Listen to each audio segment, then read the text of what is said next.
mujallar Arewa, ku danna subscribe, ana ku danna ƙararrawar sanar da ku shirye-shiryenmu da zarar mun ɗora. Mun gode.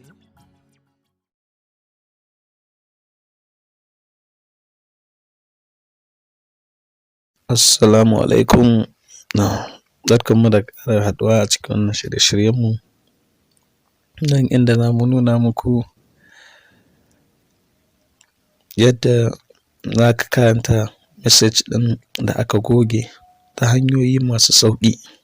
Ku biyo mu ku ga yadda za mu nuna muku.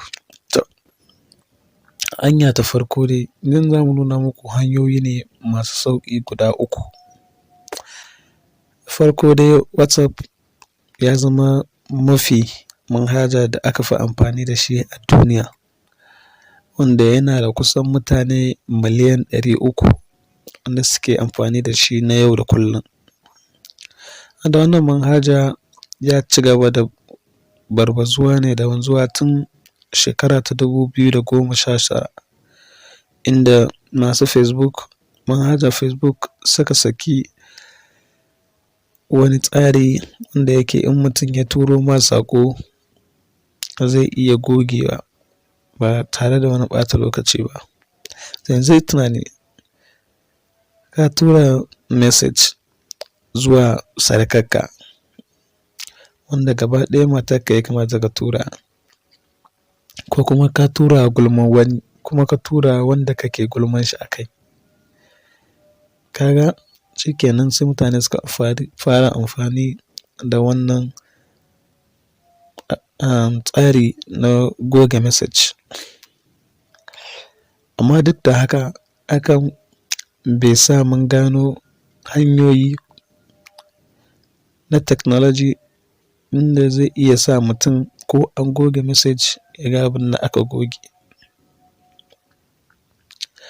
Wannan hanyoyi da muka samu shine ba wani mai wahala ba ne, wanda da farko yanzu za mu fara faɗa muku. Duk da cewa in ka ga abin da wani ya turo ba lallai ya faranta ma rai ba, shi yasa ya goge. To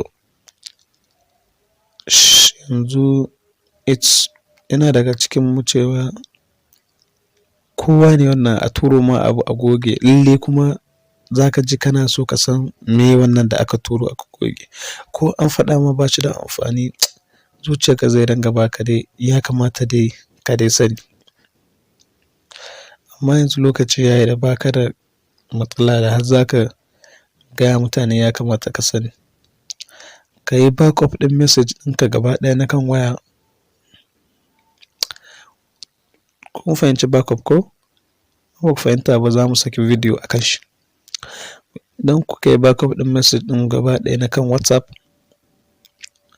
sai ku je ku yi deleting WhatsApp ɗinku. Ba wai ku goge shi gaba ɗaya ba, no. Ku yi uninstalling ɗin shi sannan ku ƙara installing ɗin shi. Idan kuka yi haka, sai kuka yi installing cikin hanya mafi sauƙi, sai kuka WhatsApp ɗinku ya dawo gaba ɗaya da message ɗin da kuka yi backup. Kai har da waɗanda aka goge za ku gan su. Sai ku duba abin da ake so a yi.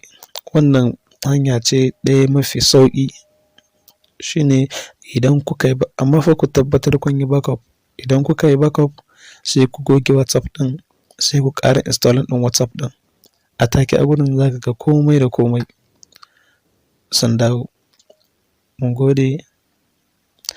Ku yi mana subscribe kuma ku taya mu sharing ɗin video ɗin nan ta group. Mun gode. Mujallar Arewa, ku danna subscribe, ana ku danna ƙararrawar sanar da ku shirye-shiryenmu da zarar mun ɗora. Mun gode.